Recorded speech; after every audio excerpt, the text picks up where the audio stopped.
ஹே குட்டீஸ், பணம் பற்றி புத்திசாலியா இருக்கணுமா? வாங்க 60 வினாடிகள பணம் பற்றிய முக்கியமான விஷயங்களை கத்துக்கலாம். முதல்ல சேமிப்பு. உங்ககிட்ட இருக்கிற பணத்துல இருந்து ஒரு பகுதி எப்பவும் சேமிக்கணும். ஒரு உண்டியல் எடுத்து பணத்தை சேமிக்கலாம். அடுத்து சம்பாதிக்க. வீட்டு வேலைகளை செய்வதன் மூலமோ அல்லது எலுமிச்சை ஜூஸ் மாதிரி ஏதாவது விற்பனை செய்வதன் மூலமோ நீங்க பணம் சம்பாதிக்கலாம். அப்புறம் செலவு. உங்களுக்கு தேவையான பொருட்களை வாங்கித்தான் பணத்தை செலவு செய்யணும். உங்களுக்கு பிடிச்சிருக்கிற எல்லாத்தையும் வாங்க கூடாது.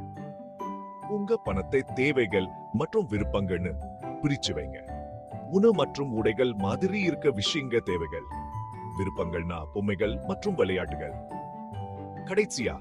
கடைசியா முதலீடு. இது ஒரு பனை மரத்தை நடுவது மாதிரி.